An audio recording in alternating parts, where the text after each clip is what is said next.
the advice and opinions expressed by the host of Autism Live and her guests are meant solely as suggestion and should not be in any way construed as child-specific advice. The Center for Autism and Related Disorders advises working with a board-certified behavior analyst who has experience with autism before starting any intensive behavioral intervention. Any choices you make in determining your child's treatment are completely at your own discretion.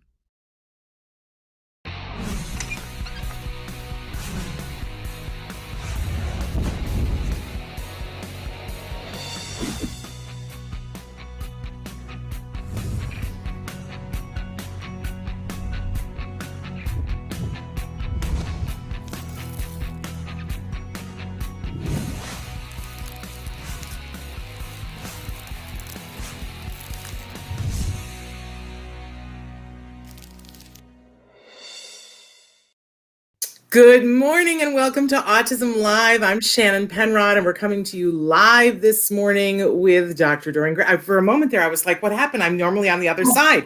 And then it just flipped. But we're here with Dr. Doreen January for our favorite segment of the week, Ask Dr. Doreen. She's going to be answering your questions in just a couple of seconds, but I'm so happy to be here with her. In fact, I'm in a ridiculously unexplainable good mood, but we're taking it. Because there's a lot to be not happy about, and I'm happy to be here, and I'm happy to be here with you, Dr. January. I want to say briefly that Dr. January is the true expert, I think, in the field right now that can give us the best answers because she's been working in this field for over 30 years. In fact, I think it's much closer to the other decade, but I hate to tell on you because there's nothing about your skin that would tell anybody that. So I hate to give you away. But she's been working with individuals on the spectrum from very early ages up through senior citizens. And she also has an eye to helping the entire family to look at these individuals and see what they need to grow and reach their highest potential. So I adore her. She has been instrumental in our family's life and in my son's life. And I'm going to, brag on him and her later on in the show. But welcome, Dr. January. We're so glad you're here. Good morning, Shannon. It's always a pleasure to be here. And thank you so much. All your kind words. Well, it's such a delight. It's a new year. We're going to keep on doing. Yeah. It is. And our topic this week, we always have a topic every week. And our topic this week is restart, renew, this reset the button. And I have decided, because what Abraham Lincoln said, that most people are about as happy as they make up their minds to be. And so I decided somewhere in the last, week that I was going to pretend that this is a spa vacation. Oh, nice. In which I'm working from time to time. I'm like, well, if I just look at it that way, it's a spa vacation. If somebody had said, would you like to take a year off? And during that year, you don't have to focus on grocery shopping. You'll do everything online and just take a year off and take care of yourself. I would be like, yippee. Yeah. So I'm pretending that it's a spa vacation and I'm thrilled with my spa vacation. So there we are. Now, but we know that many of you are not on a spa vacation, mentally or otherwise, and that you've got a lot of issues that you're dealing with. That's why Dr. January is here to help you to get to the good stuff. Believe me, been there, done. I was where you are, a lot of you, not entirely, but on my own journey with my family and my son. And we want to help you to get to the good stuff. So this show is meant to be interactive. We are live right now. This is Wednesday, the 13th of January. If you've been watching things on television, take a respite from them. Come and be here with us. And so you can be writing in your questions. Right now, we're live on Facebook, on YouTube, on Twitter, and on Periscope. Just write your question in on those platforms. We're saying good morning to and Amanda. So glad that you are here. And if you want to shout out, please write in on whatever platform that you're watching right now. And if you want to watch us later on, because some of you are working or doing whatever, we're available on podcast on all major podcasting sites as a free download. That's iTunes, Apple Music, Google Music, Deezer. We're on iHeartRadio. like Spotify, wherever it is, you'll find us there. And if you don't find us somewhere that you like to watch that where you get free podcasts, please let us know, because Traven is he's like this amazing sleuth where he finds all the places to be. We're on Ghana, you guys. So find us in those places and tune in and listen to the show in podcasts. You can still ask questions. In fact, if you have a question when we're not live, go to autism-live.com, click the chat button. A lot of the times our starter questions are taken directly from there. And Dr. Gramsci, I'm gonna jump right in here with one of our starter questions, if that's okay with you. Of course, please go right ahead. I would love to know how to handle a child who gets into a meltdown because we refuse to give him chips or anything that is not good for him. We are tired of giving in to him just to keep the peace. He is verbal and turning 25 soon. Oh, that's so difficult. I wish he was turning 5, because it's, of course, a lot harder when our children get older and these habits have become ingrained, and now they're also much bigger and can object. But what I always like to go back to is just trying to give a very brief explanation, and I hope it'll help other parents as well. Brief explanation of what happens when a child has a tantrum, or actually what happens whenever we give in, right? Whether it's a tantrum or yelling or hitting or any kind of challenging behavior and we give in. For a moment, if you can just think of things from the child's perspective. I scream, I tantrum, I hit, I yell, and I get what I want. Anything, any behavior that is followed by a reward will increase. Any behavior that is followed by a reward will increase. That is the first basic premise of operant conditioning. If you want something to increase, reward it. And that is essentially what has been happening. So every time he has tantrumed, you've given in. By giving in, you are rewarding him, right? You're saying the tantrum works. You tantrum, I give you what you want. And so you need to stop doing that, and as soon as you possibly can. And honestly, I know it's a very scary thing when your child is 25, so you should probably have support and help before you do this, because I don't know how severe these tantrums are. The parents noted that this is a high functioning individual, so possibly not extremely severe, but I would still suggest that you have others there to help you, because when a 25-year-old, if you cut off the reinforcer, in other words, if you stop giving in to a 25-year-old, they might get very aggressive. I don't know, because at this point, the individual will be frustrated and they will be asking themselves, this worked for 25 years. How come it's not working anymore? And what happens is what we call an extinction burst. So the minute you stop attending to or giving in, the minute you cut off the reinforcer, the individual's behavior accelerates. It gets worse before it dies off. So there's this extinction burst. Extinction means you're no longer attending to that behavior. And so basically the individuals think about it from the person's point of view. They're thinking, this worked before. How come it's not working? Let me just yell louder. Let me scream a little bit harder. Let me hit. Let me do whatever it is so that they will give in again. And so it gets a little bit worse, and you have to stay with it. You have to continue not giving in, at which point gradually it starts to get less and less. And then the individual realizes that this isn't working for me anymore. And then they will find another behavior. And that's where it's more important for you to come in and actually model or prompt a new behavior. In other words, I will not give in to you when you scream and cry, but I will give in to you when you ask nicely. And that's the way it goes, is that you ignore or do not give in to challenging behaviors, but you heavily reward appropriate behaviors. And again, it's a lot easier when the child is younger. It's a lot harder when this pattern of behavior has gone on for a long time.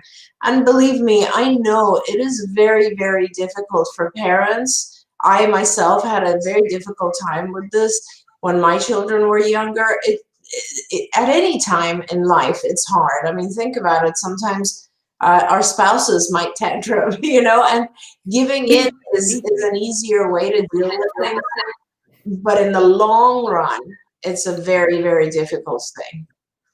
Okay, we have an amazing opportunity right now because we have had one of our viewers who has identified previously as being on the autism spectrum, who's an adult, who's incredibly verbal and has written in with the flip side of this question. And they said, "Hi, Dr. Doreen, my question is about diets. My mother is trying to force me to change my eating habits, and I'm not happy about that. Yelling matches have occurred, etc. I know that it's good for my health, but my liver is, I think I know that it's not good for my health, but my liver is diseased and has problems. How can I, as an autistic person, handle it perfectly?" So we've got both sides of this equation here. So now, talking to the person on the spectrum, what do you want to say to them? That's wonderful. And welcome, and it's nice to be able to communicate with someone who's on the spectrum. I always learn from individuals who are experiencing this. So I guess what I want to say is sometimes we feel that we don't want to do what's right because someone else is forcing us to do it. You being such a high-functioning individual, I think you need to take control of this yourself. I think you need to understand, and maybe that's what you're saying here, how eating foods that are unhealthy will have a negative impact on your health over time. Now, one of the things that is for all of us, it's a lesson, is that often we do things that give us a reward short term, but in the long term are not good for us. Eating unhealthy foods is one of those things. So you're eating something, it feels really good right now, but over time it's damaging your liver or causing other issues for you. So this is the time to take control of it. First, I want you to be convinced about that yourself. If you truly believe that eating unhealthy stuff is something you want to get away from, if you agree with that, then do it in a way that works for you. It doesn't have to be all or none. It doesn't have to be an immediate cutoff of everything that you like. No. What you do is you list all the things that you like on a piece of paper, and then ask your mom or someone else to help you make a green mark on the ones that are healthy and a red mark on the ones that are unhealthy. And then every week, replace one of the red ones with a green one. Just take your time, do it over a period of months, and gradually give up those foods that are unhealthy. But make sure you replace them with something that you also like. Now, sometimes in the beginning, when it has to do with food, we don't really like the healthy foods. A lot of people will say, I prefer to have cake instead of fruit, let's say. But if you stay with it for a little while, you'll realize that if you give up cake for a little while, like let's say a month, then when you come back and you have cake, you'll feel pretty groggy. You won't feel very good because now your body is healthy and it doesn't want that junk anymore. When you're in the middle of it, your body is craving all this junk, right? And always remind yourself, and also, by the way, if you have a day when you've done really, really well and most of your foods are green foods, the ones that are healthy, then reward yourself in some other way.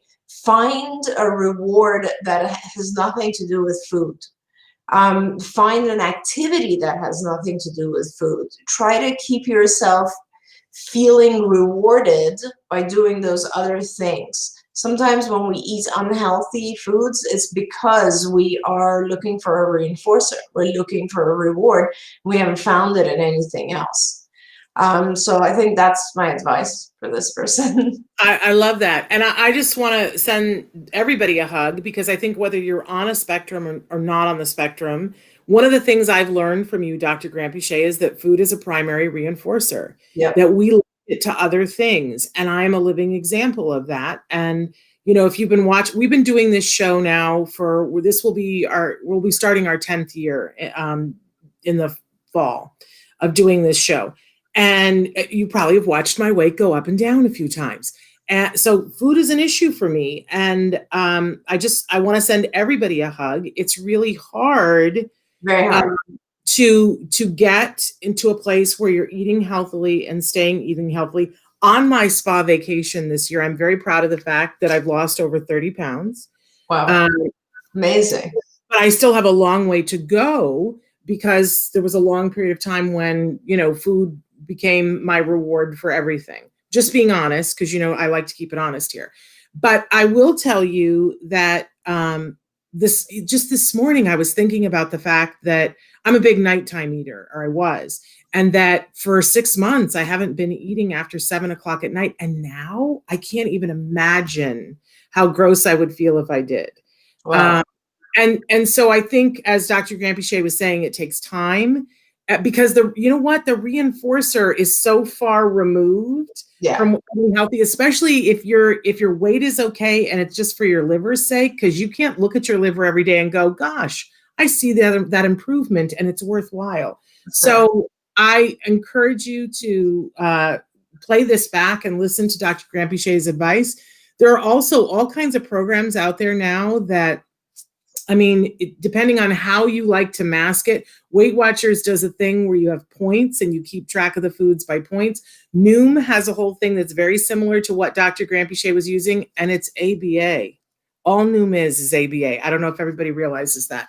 And they try to give you reinforcers as you go along. All of those things cost, but most of your health providers, if you go to your insurance, they'll give you a free app to do what Weight Watchers and Noom do in a slightly different way, and a way to track your progress.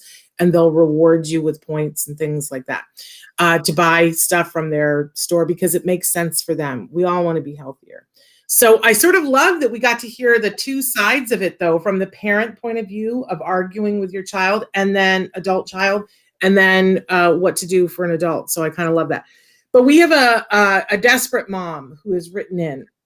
And she says, I have a question for Dr. Grampiche. My son is 4.8 years old and has been having 30 hours of ABA therapy for 9 months now. He is speaking small sentences, but he gets random bouts of laughter, which are very difficult to control. We are treating yeast as well. Please help me, desperate mom. And she says, should I ignore it or respond when he's doing the laughter? Yeah.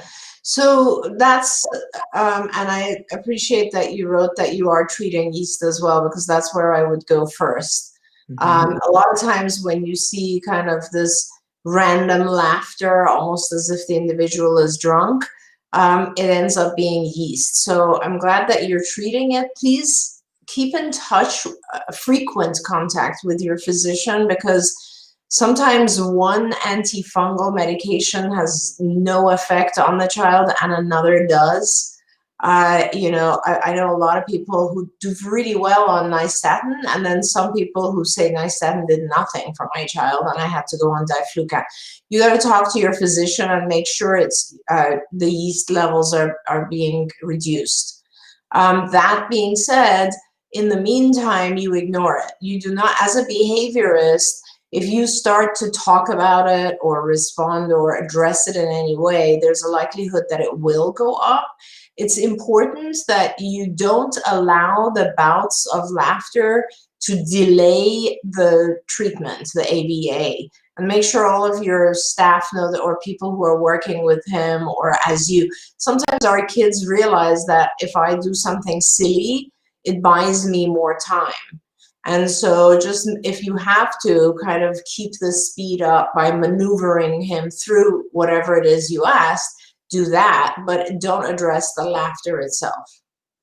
And I would love to know what you're doing to treat the yeast. If you are doing, you know, drug treatment or if you're just trying to do it dietarily, I can tell you that we battled with yeast for many years, and we would get it semi under control, and then, we would lose our grip on it. So there were several times that we had to cycle back. And it became clear to me that in our case, and all cases are different, right? Because each one of our kiddos is their own ecosystem. But it became clear to me that for us, for a period of time, we had to sugar had to be gone completely from his diet, as well as artificial colors and flavors. But we had to limit the amount of fruit intake that he had as well, and the amount of carb intake. That did not mean that we put him totally on a, crazy keto, like no carbs. But, it was a lot of work for a couple of years, but we saw that it would make a huge difference, that he would be able to focus when we had the yeast under control. So, we just look away. She says he says to himself, "Stop laughing," but then he continues. They are doing diet, also nystatin. Okay, so a couple of things on that feedback. As I said, just make sure the nystatin is working for him. Nystatin is extremely light antifungal medication. You can give nystatin to 1-month-old babies. In fact, we do when they have thrush. But so what I want to suggest is two things. One is, so make sure you talk to your physician, first of all, about the medication and make sure it's working. But more importantly, if he's saying to himself, "Stop laughing," that means someone has said that to him, which is not what I recommend you do. As I said, do not address the laughing. Nobody should actually say to him, "Stop laughing." And also, you should not look away, because by looking away, he is getting a delay in the treatment or the program. So please don't do that either. Keep working through whatever it is, as it pretends the laughter never happened. Just pretend like it's not happening at all. Keep moving on, move forward. If he laughs instead of answering a question that you're asking him, then go about your life and come back and ask the question again. If he laughs instead of doing something that you just asked him to do, physically maneuver him to actually do the thing you asked him to do. Act like the laughter is not happening. Okay. Stephanie would like to know, how can adults who are diagnosed with autism as adults learn social skills? Also, are there resources available for those who are diagnosed as adults? In my research, it seems like if you were diagnosed as an adult, your diagnosis is less legitimate. That breaks my heart. Yeah, it does. I understand it, and it is true. I would say you're right, and I'll tell you why people don't take it as seriously. There's, I think, two reasons. First of all, one is that if you are diagnosed as an adult, by definition, that means that you don't have a very severe case, because if you did, someone would have noticed it earlier in childhood, right? So in that sense, there is a big difference when this is a huge spectrum, and you have, on the highest functioning level, you have an adult who has social issues and therefore does fall on the spectrum. But on this side, of the other end of the spectrum, you have, let's say, a child who cannot even communicate his or her needs. And so that's the more severe portion of the spectrum. And our hope, of course, is that all the folks on, excuse me, on the more severe side will gradually, with the help of all interventions, especially ABA, move towards the lighter side of the spectrum, right? And that's what we hope to accomplish. For you as an adult, I understand how it feels, because you're still struggling with certain things and you want people to take notice of that and understand that. The other unfortunate thing is that there are people right now, believe it or not, who pretend to have these issues.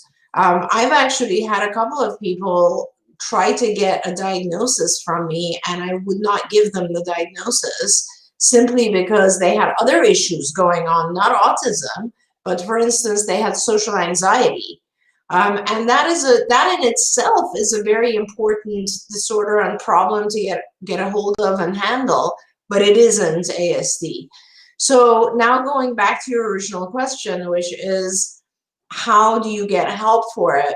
It's just like anything else. I want you to look at it like anything else. Let's say someone as an adult has a problem understanding, I don't know, math, or balancing their checkbook, or driving, or whatever it is. You specifically focus and try to do work on that particular area. Now, I will tell you that we have, and Shannon, you often say this, we have listed all the different ways that we work with social skills in our skills curriculum. And I really want to recommend to you that you look at our skills program, our skills curriculum. It's online. So www.skillsforautism.com. In fact, feel free to even call the skills company and tell them your situation. There is a particular version of skills that we built years ago. I don't know if it's out there right now, but it was actually only the advanced programs. So they included social skills, cognitive skills, executive functioning skills, and those are probably the areas of our lessons, of our curriculum, that you want to take a look at. Just go through them, just go through the questionnaires or go through those lessons and see if any of them pertain to you. Whenever I look through skills, there's like, especially in the executive functioning section, I'm like, oh, that's a good plan. I got to do that myself. And there's a lot of stuff in there that's helpful. If you don't find things that are helpful, then you need to go to the adult version of skills, which also has a social section. But I'm pretty certain you'll be able to find some things that are useful to you. And those are lessons. And those just, it's like, you know, practice this activity. First, rehearse it on your own, and then find someone who is going to engage with you, and then you can practice it with them, and those types of things. The other thing I want to say is that, like everything else, social skills increase when we find a group of individuals who have similar interests. So I don't know what you're interested in, but if you do have something that you like, I don't care what it is. Could be cooking, it could be robotics. It really doesn't matter. Something that you are interested in. These days you can go online and you can find others who have the same interest. And that is, and make sure you engage with them, get involved with their activities, with clubs, with memberships, online activities. And that is the easiest way to get social skills going. There you go. Since you brought up skills, it's time for my weekly reminder about what Skills is offering for free right now for our audience. Want to remind you, I'm going to give you the phone number now, and then I'm going to give it at the end. So if you have pen and paper ready right now, the phone number is 877-975-4559. But Skills, every week they have something during the pandemic that they're offering to our community here watching the show for free. So this week for ABA parents and guardians, they say they will continue to offer our free IBT parent e-learning course, Parent Getting Started. For the educator community, we will continue to offer our IBT educator e-learning module, Educator Getting Started, available at no charge. All of these are. And then they will continue to offer their RBT, which is Registered Behavior Technician 2.0 training course, free for the parent audience on a case-by-case basis. In addition, we will continue to offer the 10% discount on all Skills products for anyone that says that they have come from watching Autism Live when they call the office. Again, the phone number is 877-975-4559. I want to encourage you to call that and say that you saw it on Autism Live and that you want the friends and family discount, Shannon's friends and family discount. My family is large. My tribe is large and beautiful.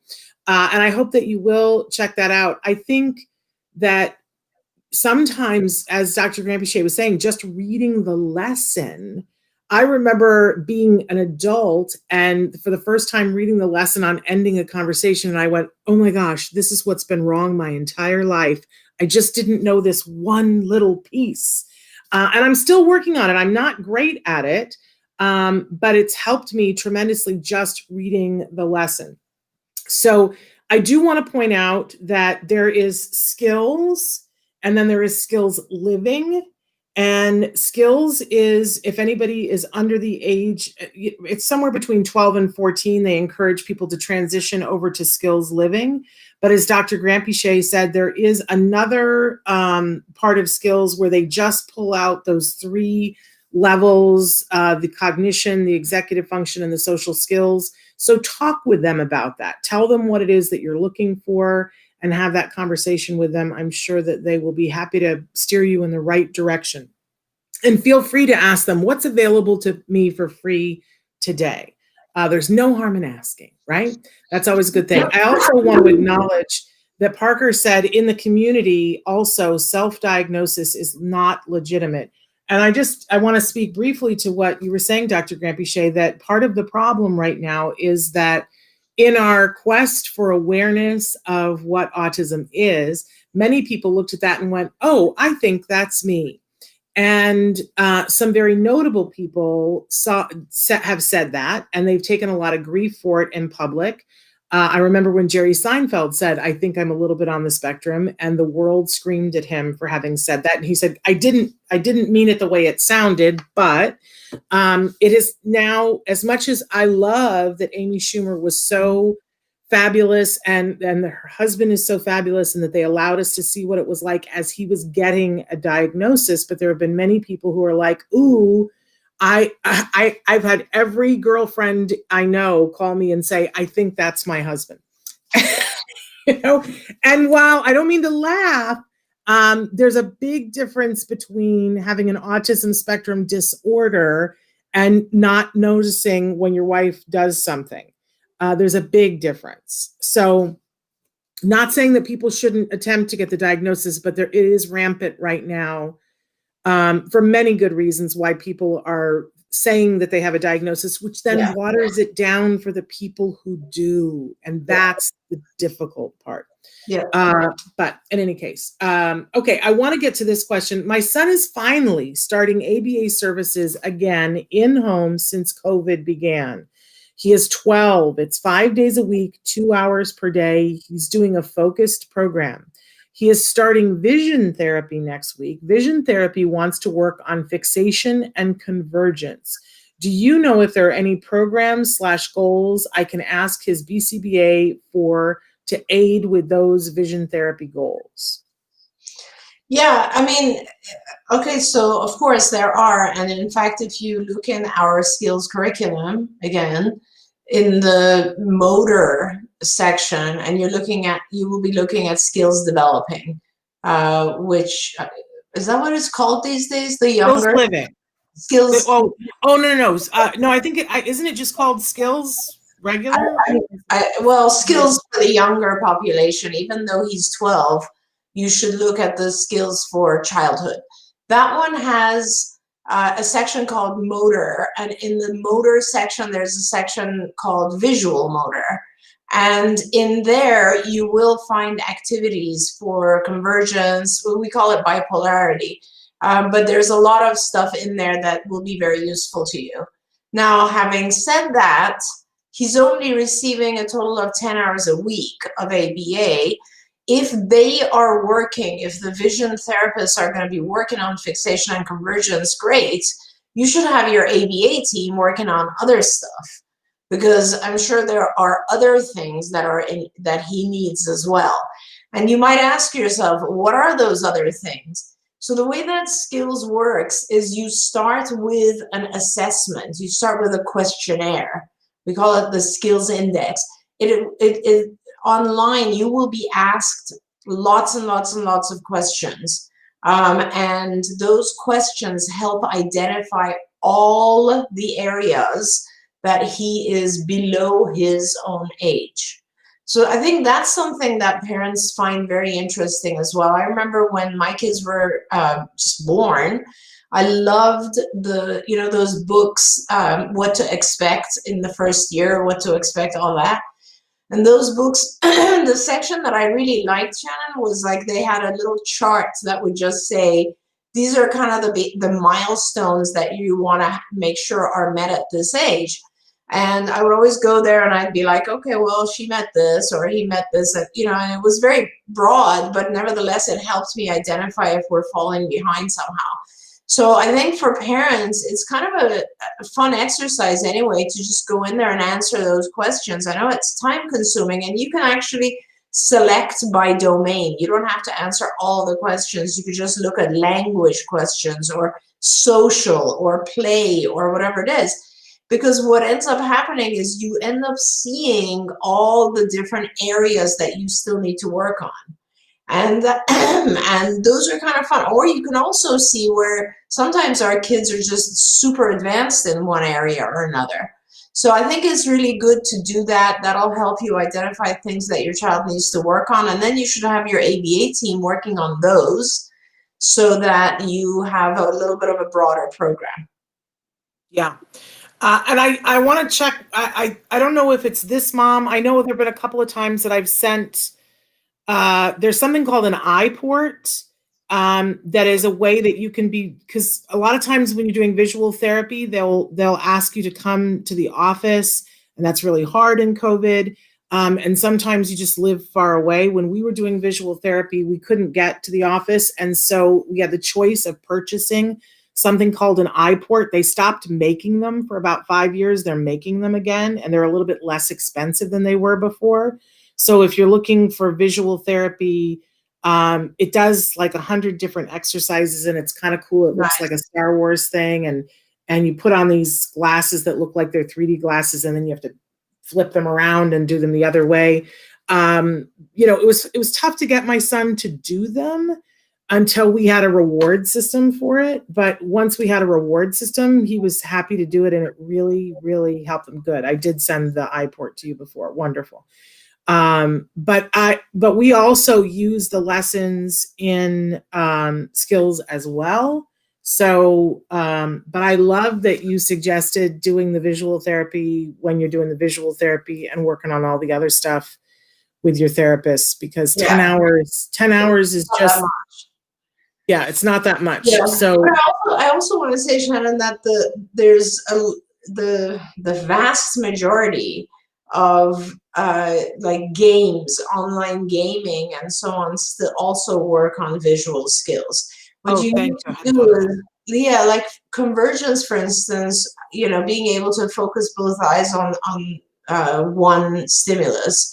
Once you get into visual therapy or even look on skills and they give you a bunch of activities, you'll see the type of thing you're doing, like the type of exercise that is done for that. And then you can go to games, just like online games, like PS or Xbox or whatever, and see what types of things produce the same result. Like there are games that are also going to be working on things like convergence, tracking, bipolarity, etc. And so that's another way to get your child to improve with visual skills. I would be willing to bet, especially all that, what do you call it, the VR stuff. It's a very interesting thing. Okay. We also had somebody write in about their child who was diagnosed last year at 6, and they said, I need help. Maybe a list of things to do to help her and help myself. I'm at my wits' end. When she has her meltdowns, she hits, she screams, throws things. I don't know what I should do. Got it. Okay, so we're just going to give a kind of like an overall series of things that you should look into. And the first one obviously is ABA. You need to get in touch with an ABA company wherever you are and get a program going immediately. For us at CARD, 6 is right around the time when we can still get comprehensive programs from payers being your insurance company. And it is very hard to get 40-hour programs approved once the child is older. It's not an exact cutoff. Every insurance company has their own stuff, but I really do recommend that you try to get your funding going. So you contact your health insurance and you say, I would like an ABA program, and they'll tell you what's required. Sometimes some of the payers will require you to get a diagnosis from your physician, or a recommendation or referral or prescription from your physician saying your child needs ABA. Once you get that, you then get connected to an ABA organization. Now get going on this fast, because it takes a little while to get started. As I said, you have to do these types of assessments, like ours at CARD is skills. And you will do that assessment so we can identify like what kinds of strengths your child has and what kinds of areas they need help in. Then the ABA organization will get a program going. In the meantime, once you've gotten that started, you can also get together with a physician. Sometimes, depending on if your child has dietary issues, gastrointestinal issues, sleep issues, those are types of things that you want to make sure you deal with early on, because if your child's not sleeping, if your child is has a lot of bloating, is uncomfortable, has constipation, all these types of things, you'd be surprised what a significant effect all of that has on your child's ability to learn. So make sure you're dealing with all of that kind of stuff. If you want help figuring out where to find a physician, online, there's an organization called MedMaps, and they have listed physicians all over the country who are kind of trained in a more holistic type of intervention. Many of those folks are kind of naturopaths or homeopaths, but then there's also just Western medicine physicians on there, but they are all looking to boost your child's immune system. They're all working to try to reduce toxins from your child's life. And by that means making your child healthier so that he or she can learn faster. So I think the two main things are make sure your child's biology is sort of stabilized, so the child's healthy and able to learn very fast. And then you look at ABA. Now, if your child has a lot of gastrointestinal inflammation, your physician will tell you that, and then you'll need to also get involved with a dietitian or nutritionist who can help you select the right foods. On the other side, if your child has problems picking up speech, you might need speech therapy as well. And finally, if your child has issues with either gross or fine motor skills or proprioceptive skills, like you might need a little bit of occupational therapy. That's the full array. So we're talking, generally speaking, a lot of people have a very intensive ABA program. They have a physician who can monitor the child. They might have a dietitian or nutritionist, and they might also have speech or occupational therapy. And that's pretty much it, I think. Right, Shannon? Yeah, can we talk for just a second about the hours? Because not only is this, it's come up with this parent's question, but also the parent that was asking about the 12-year-old getting 2 hours a day. She wrote back and she said, he's 12. I thought that at this age, 2 hours a day was a good amount. He's also homeschooled for 2 hours a day. And I think, there's nobody better than you to talk about what can be accomplished in what amount of time. Yeah. So, I'll go back and say that this will show how old I am. In 1984, we published a paper at UCLA, which was the original paper that changed the world of ABA. And that's really important because that paper was the reason, it's the seminal study still to this day in the field of behavioral medicine. And it has to do with what we did is we were, for many years, from like the late 70s to the early 80s, we were kind of working with patients, with individuals who had the diagnosis of autism. And let me tell you, it was pretty severe in some cases, because this was before deinstitutionalization. And so we were working with children who had been placed in Camarillo State Hospital, and that was very severe. So what we did was we had a group of children who were able to come to UCLA, right? So they were close enough where we used our students at UCLA and we trained them to do therapy, just like right now ABA organizations train their behavior technicians. And so these students would work with the children. And if you were really close to UCLA, you'd get a lot of hours, because these therapists, these students would come to your house. You could also come to UCLA and you'd get tons of therapy. If you were living pretty far from UCLA, you'd get less therapy, because we didn't have students who would be able to drive all the way down to, let's say, hours away from UCLA. So naturally, this ended up producing for us 2 groups of children, and we made sure that the groups are equal in their IQ and their language ability and all of that. And so the children who were closer to UCLA were getting about 40 hours per week of ABA from us, and those who were further out were getting about 10 hours per week of ABA, like the individual who had written in earlier. And these children were all they had all entered the program around the age of 3.5, and they were all aged between 3.5 and 6. Okay. And then there was a third group of children that we also measured, who were kids who were same age, same functioning level, but they were on the other side of UCLA. Was an area called Neuropsychiatric Institute. Now it's called SEML. And they used to do other types of interventions. And those kids were getting 10 hours of other types of interventions.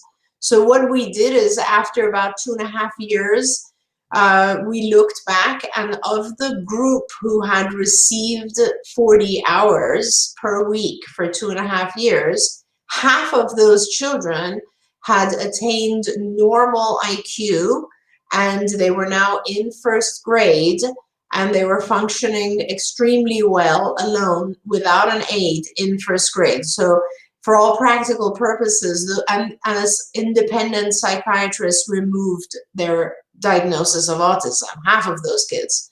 So actually, to be accurate, 47%. Of the other 2 groups who had received 10 hours, only 1 child made it, and that was 2%. So it was 47% of the ones who received intensive therapy, 2% of the ones who received 10 hours. So that's where it becomes very obvious. That was the first study that pointed to hours, intensity being the key point in ABA. We call it now dosage, right? So if I recommend for your child, let's say 20 milligrams of a medication, but you only give them 2 milligrams, what kind of result are you going to get? Just think of it that way. Are you going to get the result that is expected from that medication? Same thing with ABA. If I recommend 10 hours, 15, 20, 30 hours, and you only give them 2 hours, it's just not going to work. And the more needs the child has, the higher the intensity should be. Now, the problem is funding for intensive therapy cuts out around the age 6 to 8. A lot of the payers don't really want to fund a child who's, let's say, starting at age 8 for 40 hours. Why? Because from their perspective, it's virtually impossible to teach all the things that you need to teach to an 8-year-old, 9-year-old, 10-year-old. And it's probably pretty close to being accurate, to be honest with you.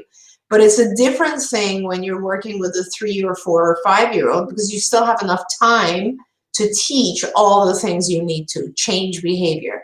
But that being said, I think another parent had written in that they're doing what's called a focused program. Focused programs can go on forever, even in adulthood, and they are very, very effective. What a focused program is that we're not working on every area. We're working on a focus. We have on a particular area like social skills or language or vocational or severe challenging behaviors. Whatever it is, we're focusing on just that one thing. So I don't know if that's what you meant me to go through, Shannon. Yeah, I mean, I always appreciate that. But I also think, too, that you talked about this a couple of weeks ago in a way that I think lit up a lot of people's brains, and they were like, "Oh, okay, I got it." That somebody was saying, "Well, I need for what I want my child to do. We need to work on toilet training, and we're having tantrums, and we need to build speech, and we're doing 12 hours a week." And you were saying, "I don't have enough hours to get all that done. We're going to have to pick 2 of those things, and it's going to take us 6 months to do this as opposed to 2." And people were like, "What?" Yeah. And everybody went like, it takes a certain number of hours to toilet train. It takes a certain number of hours weekly to work on speech. And you kind of went through this thing and said, if I have 40 hours, I can work on it all. If I have 30 hours, I can work on these things. If I have 20 hours, I just like for people to think of it that way. That if I only have 10 hours, I can only accomplish a certain amount. And that might be okay. And that amount has a lot to do with the child's functioning level as well, which is why it's really hard for us to write a prescription and say every child needs X amount. Because if your child is learning extremely fast, then and I have 40 hours, I might only need that. I mean, I have literally, let's be honest, I have recovered children in 18 months. Because the child was just a really rapid learner, and we figured out what the child needed in order to be fully attentive and aware and so on and learn fast, okay? On the other hand, I've also recovered individuals, but it took 10 years. So, you know, it just has to do with how fast the individual is learning and how many things they still need to master. It's really that simple. So you start with the assessments that I mentioned, and you see all the areas that you need to work on. And each of those areas will take some time, and that has to do with your child's ability. And, you know, so when I have a 40-hour program, I could probably focus on about average of about 20 lessons at any given time. But if I have a 10-hour program, I'm probably going to only focus on about 7 or 8 lessons. So that's the issue. And you need to be that your BCBA, your board certified behavior analyst, should be able to help you with that. Okay. I want to get to a question, and it's coming from Canada. And I also want to mention to you, Dr. Granpeesheh, that during the break, we had many people write in from Canada and ask if you would be willing to go and talk to the Prime Minister in Canada, because the state of ABA in Canada is dire. Yeah. And there are many things that we love about Canada, and Canada seems to have figured out, but ABA does not appear to be one of them. So if we can get you over there to talk to the very handsome Prime Minister, I would be very happy if we could make that happen. And so, I mean, let me just address that as well. In fact, I do go to Canada pretty frequently because my husband is Canadian.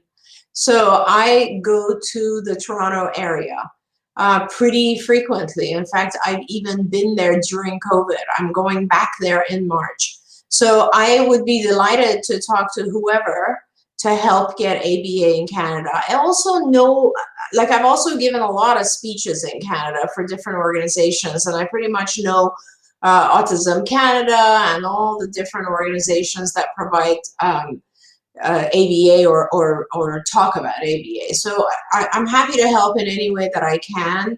I agree with you. The medical situation in Canada with health insurance doesn't really help. There is some funding, but the wait lists for it are so long in Canada that you basically, your child misses the window of opportunity. So yeah, please, anytime anybody wants to get me connected with the powers that may be, whether it's the Prime Minister or whoever else, I'm happy to help. Okay. They've written in and said, and they would like for you to meet their son. They've got a 4-year-old with severe and receptive speech delay, struggling to follow directions and putting objects. They say on mouth, but I wonder if that is in mouth, because I think that's slightly different. And how to help. Thank you. Yeah. And they are in Toronto. So the next time you go, I think they would like to meet up with you. But can you tell us, since you're right there, do you mean on mouth or in mouth? Because that, to me, that's vastly different. Do you disagree, Dr. Granpeesheh? No, it is very different. So if you could just clarify that for us, but any help, obviously, Yeah. you would prefer that they start ABA. Yeah, absolutely. And I'd be happy to see your child. I don't know if I'm going to Toronto this trip. I go to Cambridge, just so you know. You probably know where that is, being a Canadian from Ontario. And I'd be happy to see your child. And see, yeah, so they're writing in mouth, also bites on wrists. Yeah, I have to follow up with some folks that I know in the Toronto area who were developing schools and it's on my list to do. See what they've managed to accomplish. I don't know if anybody's managed to do much in the past year, but I definitely will follow up with them. Okay. But in the meantime, for her, what do you have any advice for a child who is putting things in mouth, because that gets very scary? Yeah.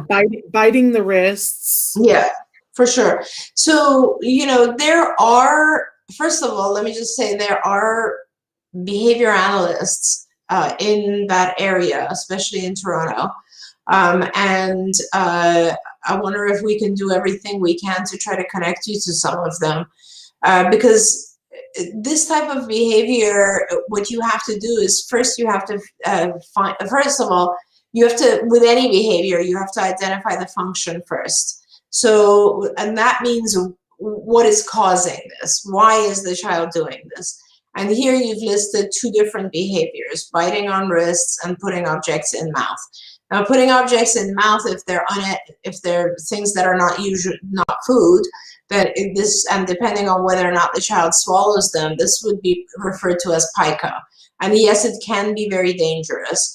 But for either one of those behaviors, you start with figuring out when it happens, under what circumstances it happens, what type of stimulus, let's say, they put in the mouth, do they swallow it? And last but not least, what do I do? What usually do people do when this behavior happens? So it's like antecedents, define the behavior, and what are the consequences? And all of this stuff exists on skills in a section called CIFA, which stands for Card Indirect Functional Assessment. And that is, they ask you a lot of questions there online about the behavior, and then depending on your answers, it will connect you to a section called BIP Builder, which means Behavior Intervention Plan Builder. And that will tell you exactly what to do for that specific behavior based on the function. So I can't tell you what to do today because I don't know the function of these behaviors. It's possible that the child needs vitamins or zinc, and that a lot of kids do that when they have pica, but it is also a behavior. It is also a behavior that has become a habit. So we need to deal with it in a functional way. So please, the first thing you can do is go online, get on the skills website, answer the CIFA, and get the BIP, get the behavior intervention plan, and then try to get people who are trained in ABA to implement that plan. I'd say probably, I want to say 70% of my kids who put objects in their mouth, it has nothing to do with vitamins at all or deficiency, at least 70% of them. So, and also biting on wrists. Very frequently, something like biting on wrist ends up being a frustration thing that the child does that freaks out the parent, and the parent backs off. And so it becomes an effective way of getting the parent to back off. On the other hand, it doesn't matter. It doesn't matter what it is. We need to find out the function and then treat the behavior according to the function. So I can't give you feedback until I know exactly why it's happening. Yeah, and just I want to point out the other part of it too that we always miss as parents is that it is happening for a reason. Yeah. And so when Dr. Granpeesheh is talking about finding out what the reason is, and then we have to make sure that whatever need it is that was being met by the biting, they can get met in another way. That's the part parents always leave out. Yes.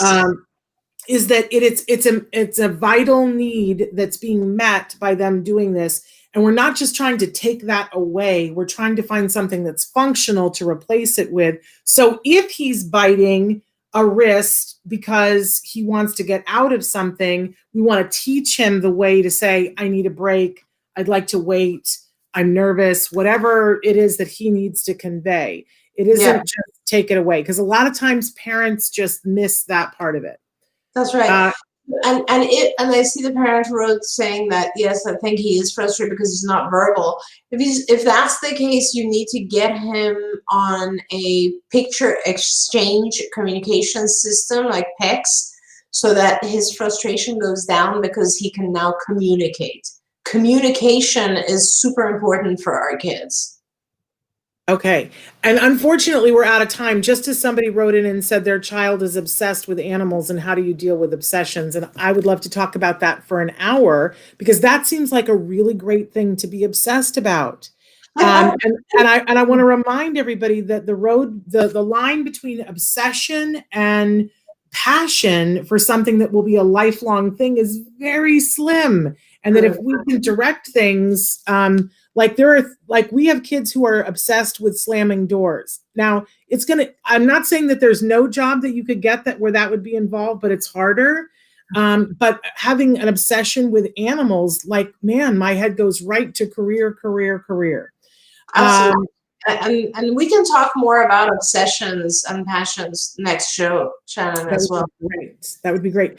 We did have somebody write in about looking for a job and help with looking for a job in the Valley. I just want to point out that tomorrow on the show, we have self-advocate Jordan Kamnitzer and his girlfriend, Tony Kent. They are both self-advocates, and they have been dealing with the employment piece. Jordan has been in a job for over 30 years, but is unemployed in COVID, and we're going to be talking about precisely that topic with him and Tony tomorrow, so you'll want to tune in for that.